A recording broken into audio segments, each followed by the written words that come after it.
బుద్ధిమంతుడు, కష్టపడి చేస్తున్నాడు, ఏ అలవాట్లు లేవు, తీసుకోండి అని చెప్పి వెంటనే 1 వీక్లో అమ్మేసేసి డబ్బులు ఇచ్చారు. ఆ డబ్బులు తీసుకొని అలా విజయవాడ ప్రయాణం అలా విజయవాడలో దాన్ని నా 15 పైసలు వాటా ఒరిజినల్గా అనుకున్నదల్లా ఈ షేర్ కూడా కొనేటప్పటికి 50 పైసలు అయింది నాకు. ఈక్వల్ పార్ట్నర్, ఇంకో ఆయన నేను ఇద్దరు ఈక్వల్ పార్ట్నర్స్. బట్ బిజినెస్ చేయటం, వర్కింగ్ అంతా నేనే చేసేవాడిని. ఆయనకి అంత నాలెడ్జ్ కూడా ఉండేది కాదు. ఆయన కూడా గ్రాడ్యుయేటే కానీ అంత నాలెడ్జ్ ఉండేది కాదు. అయ్యన్న గారని ఆయన ఉండేవాడు. ఇక అప్పుడు బిజినెస్ చాలా బాగా చేసుకుంటూ వచ్చేవాడిని. ఏంటంటే బిగినింగ్లో వచ్చినప్పటి నుంచి అదే ఆ నాటకం కమిట్ అయ్యి ఉన్నాను వాళ్ళ దగ్గర. ఇంత ప్రాక్టీస్ చేసి ఇది చేశారు, పరిస్థితులకు వెళ్తున్నాము, నువ్వు రాకపోతే ఎట్లా అని చెప్పి అడిగితే అందులో హీరో పాత్ర సరే నేను వెళ్ళేవాడిని. దానికి ఎట్లా అంటే రిహార్సల్ చేయాలి. వాళ్ళందరూ ఉండేదేమో ఏలూరులో ఉంటారు, రిహార్సల్ చేయాలంటే నేను ఉండేదేమో విజయవాడ.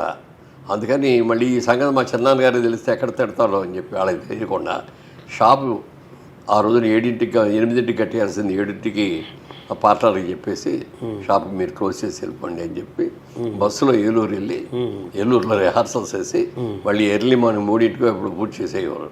3 దాకా చేసి 3ంటికి బయలుదేరి మళ్ళీ వచ్చేసి మళ్ళీ నెక్స్ట్ డే 9 o'clockకి షాప్కి వెళ్ళిపోయాను. అలా కొన్నాళ్ళు చేశాను.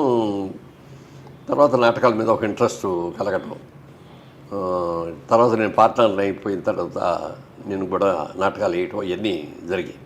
సార్, మీకు నాటకాలని ఎలా నటించాలి, ఎలా చూడాలి, ఎలా మాట్లాడాలి, అలాగే ఎదుటి కాంబినేషన్ పాత్రలతో ఎలా ప్రవర్తించాలి, ఇవన్నీ మీకు ఎవరైనా గురువులు ఎవరు ఉన్నారా నాటక రంగంలో? అదే ఒరిజినల్గా చెప్పాలంటే ముందు గురువులు ఏంటంటే మేము ఒక నాటకం చెవ్ అని తమిళ్లో ఒక రైటరు, పొలిటీషియన్ ఆయన ఉన్నాడు. ఆయన నాటకాలు చెవు నాటకాలు అని అంటే బ్రహ్మాండమైన ఫేమస్. అక్కడ చాలా 1 yearలో 100 ప్రదర్శన చేయటం అట్లాంటివి కూడా చేశాడు ఆయన. ఆయన వేసిన నాటకాలని మండలికి సత్యాన్ని గారని క్రాంప్టన్స్ కంపెనీలో పెద్ద సీనియర్ ఇంజనీర్ ఆయనకి నాటకాలు అంటే ఇష్టం. ఆయన వాళ్ళ ఆవిడకి తమిళ్ బాగా తెలుసు, ఆవిడ ట్రాన్స్లేట్ చేసి మాకు ఇచ్చేది. మేము పర్మిషన్ తీసుకొని ఆ నాటకాలు మేము వేసేవాళ్ళం. ఆ వేసే టైంలో అందులో కూడా హీరో క్యారెక్టర్ నాదే, కృష్ణుడు క్యారెక్టర్ అంటే కలియుగ కృష్ణుడు మానవావతారంలో వచ్చిన దాని క్యారెక్టర్ అది. దాంట్లో ఆల్ ఇండియా రేడియో నుంచి 2 ఆర్టిస్టులు తీసుకున్నాం, నండూరు సుబ్బారావు గారు, సి రామ్మోహన్ రావు గారు అని వాళ్ళిద్దరిని. ఆ సి రామ్మోహన్ రావు గారు అన్న ఆయన నాకు డైలాగ్ ఎలా చెప్పాలి, ఎక్కడ వదలాలి, ఎక్కడ లాగాలి, ఎక్కడ ఒత్తు చేయాలి, ఇవన్నీ వాళ్ళు రేడియో వాళ్ళు బాగా ఇది. నేను అప్పుడు కొద్దిగా రేడియో నాటకాలు కూడా వేసేవాడిని. సో ఇవన్నీ కూడా ఇక్కడ వాళ్ళ దగ్గర నుంచి డైలాగ్ ఎలా చెప్పాలి ఇది అనేది వాళ్ళ దగ్గర నేర్చుకున్నా. తర్వాత విన్నపకోట రావణ పంతులు గారు, ఆయన కూడా దాంట్లో ఒక క్యారెక్టర్ చేసేవారు.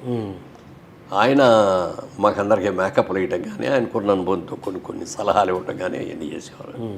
అలా నాటకాలు వేసుకుంటూ వచ్చిన తర్వాత సినిమా ఆఫర్లు రావడం మొదలుపెట్టి అప్పటికేం బిజినెస్ చాలా సక్సెస్ఫుల్గా బ్రహ్మాండంగా జరుగుతుంది. నేను చెప్పేశాను, నేను బిజినెస్ మ్యాన్ అవ్వాలనుకున్నా, అయిపోయాను, బిజినెస్ చాలా బాగుంది, ఇప్పుడు దీని వదిలి నేను రాను, నాకు వద్దంటే వద్దాను. సినిమాలు వద్దన్నారా? తర్వాత సోమన్ బాబు గారు ఒకసారి ఏదో షూటింగ్కి అక్కడికి వచ్చారు విజయవాడ. ఆయనకి నాకు కామన్ ఫ్రెండ్ ఉండేవాడు విజయవాడ. అతను అంతకుముందు సినిమాల్లో వేషాలు ట్రై చేసి సక్సెస్ కాలేదు, వచ్చేసాడు విజయవాడ. అతను సోమన్ బాబు గారు వచ్చారు అని తెలియగానే, నేను రాజబాబు నా పేరు, రాజబాబు గారు సోమన్ బాబు గారు వచ్చారు, హోటల్లో ఉన్నారు, నాకు బాగా మంచి ఫ్రెండ్, నేను వెళ్తున్నాను ఆయనతో మాట్లాడటానికి, మీరు కూడా వస్తారా అన్నాడు. నేను వస్తే బాగోదేమో కదా అన్న. లేదు నాకు బాగా ఫ్రెండ్ రండి అన్నాడు.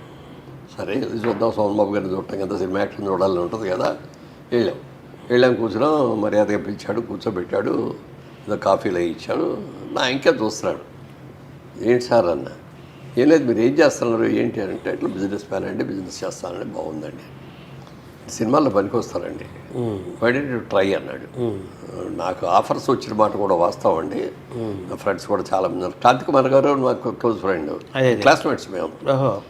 కృష్ణ గారు, క్రాంతి కుమార్ గారు, తర్వాత విజేంద్ర ప్రసాద్ గారు, రాజమౌళి గారు ఫాదర్, సిఆర్రెడ్డి కాలేజీలో స్టూడెంట్స్ మేము అందరం. వాళ్ళందరూ కూడా పిలిచినా కూడా వెళ్ళలేదండి అని. లేదు మీరు పనికి వస్తారు, మీ ఫేస్ సూటబుల్గా ఉంటుంది, వీలైతే ట్రై చేయండి అన్నాడు. ఆ ట్రై అన్నది అనుకోకుండా క్రాంతి కుమార్ గారు వాళ్ళు ఒకసారి తీసుకొని వెళ్ళి బలవంతంగా ఫోటోలు తీయించారు వాళ్ళ ఆఫీస్లో. మేకప్ వేసి ఫోటోలు తీయించారు, మేకప్ టెస్ట్. ఆ ఫోటోలు అనుకోకుండా పోలీసులు గారు చూశారు. ఆయన చూసి వెంటనే నేను ఎక్కడున్నాడో పిలిపించున్నాను. అంటే నేను తీసుకెళ్ళారు, వాళ్ళ దగ్గర ఉండి తీసుకెళ్తే ఇట్లా మేము సినిమా హీరో సెలెక్ట్ అయిపోయాడు, మాకు విలన్ దొరకలేదు, విలన్ కోసం చూస్తున్నాము, ఇంతలో మీరు వచ్చారు, మీరు విలన్ కంటే కూడా హీరోగా అయితే బాగుంటుందని అనుకున్నాం. తాత్యాన రామారావు గారు, పూర్ణచంద్రరావు గారు, తర్వాత కెమెరామెన్ వీళ్ళందరూ ఉన్నారన్నమాట. తాత్యాన దర్శకుడు దానికి దర్శకుడు ఆయన కాదు, బట్ ఆ కంపెనీలో చాలా సినిమాలు చేశాడు ఆయన, పెద్ద సినిమాలు. దాంతో ఆయన కూడా కూర్చున్నాడు, కన్నప్ప గారు అని కెమెరామెన్. వీళ్ళందరూ కలిసి కూర్చొని ఇట్లాగే టేబుల్ మీద కూర్చున్నారు, ఫోటోలు అన్నీ ఇట్లా పెట్టుకున్నాను. నేను వెళ్ళిన తర్వాత చూసి నాటక అనుభవం ఉందా అన్నారు. ఉందండి అన్న. ఏమేమి నాటకాలు వేసామంటే పలానా మా సినిమాలో హీరో వేషం, మరి మొట్టమొదటి విలన్ కోసం అని చూస్తా అంటే మీరు వచ్చారు కాబట్టి హీరో అయితే బాగుంటుందని అనుకుంటున్నాం, మీరు హీరోగా వేస్తారా అన్న. అవునన్నాను కాదు లేదు అన్న. అనగానే వెంటనే బయలుదేరిపోవాలి లొకేషన్కి. కర్ణాటకలో కూర్గు స్టేట్లో, కూర్గు డిస్ట్రిక్ట్లో వెర్కరా అని ఉంది, అక్కడ షూటింగ్ రేపే బయలుదేరి వెళ్ళాలి. సార్ ఇప్పుడంటే నాకు కుదరదు సార్, అది ఇప్పుడు జనవరి ఫిబ్రవరి ఆఖరిలో అనమాట. మార్చి నెలలో మాకు మిగిలిన 11 నెలలు ఎంత బిజినెస్ ఉంటుందో, మార్చి నెలలో ఫైనాన్స్ రన్నింగ్లో మాకు అంత బిజినెస్ ఉంటుందండి. గవర్నమెంట్ దగ్గర నుంచి వచ్చే ఫండ్స్ ఇవన్నీ స్కీమ్స్ ఇవన్నీ వస్తాయి, నేను ఏప్రిల్ నుంచి అయితే రాగలండి.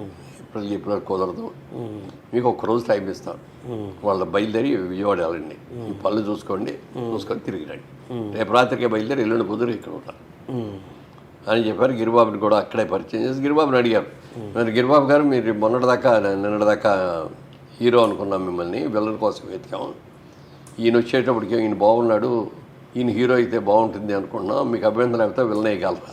యాక్చువల్గా ఆయన హీరో అనుకున్నారు, మిమ్మల్ని విలన్ అనుకున్నారు, రివర్స్ అయిపోయింది. విలన్ అని అనుకోలే, విలన్ కోసం చూశారు. నన్ను చూసిన తర్వాత ఈయన విలన్ కంటే కూడా హీరోకి బాగుంటాడు అయిన తర్వాత గిరిబాబుని అడిగితే నాకే అభ్యంతరం లేదండి ఏదని చేస్తాను. అలా జగమేమాయ స్టార్ట్ అయింది. అంటే మామూలుగా మీకు శోభన్ బాబు మీ జీవితంలో చాలా ముఖ్యమైన వ్యక్తిగా ఇప్పుడు మరోసారి ఇంకా పవర్ఫుల్గా అనిపిస్తుంది. అంటే మీరు రియల్ ఎస్టేట్ చేయాలి, భూమి మీద డబ్బులు ఇన్వెస్ట్ చేయాలి, చాలా బాగుంటుంది అని చెప్పి ఈరోజు ఈ జైభేరి అనేది రియల్ ఎస్టేట్లో మీరు ఇంత పేరు తెచ్చుకోవడానికి, ఇంత సంపాదించడానికి కారణం శోభన్ బాబు ఎలా మూలమయ్యారో, సినిమాల్లోకి రావడానికి కూడా శోభన్ బాబు ఆయన కూడా ఇండైరెక్ట్గా ఆయనకి ఇన్స్పిరేషన్ పనిచేసింది. దాని తర్వాత ఏమైందంటే క్రాంతి కుమార్ గారు వాళ్ళు శారదా అనే సినిమా తీశారు. అవును, విశ్వనాథ్ గారు డైరెక్టర్, శోభన్ బాబు గారు శారదా ఇద్దరు హీరోయిన్స్. సత్యనారాయణ గారిదేమో ఒక బ్రదర్ క్యారెక్టర్, చాలా అప్పుడు దాకా విలన్గా అయిన పెద్ద సెంటిమెంటల్ క్యారెక్టరు. ఆ షూటింగ్ రాజమండ్రిలో జరిగేది. ఈ అందరం మేము ఫ్రెండ్స్ అవటం మూలంగా ఏంటంటే రావయ్య షూటింగ్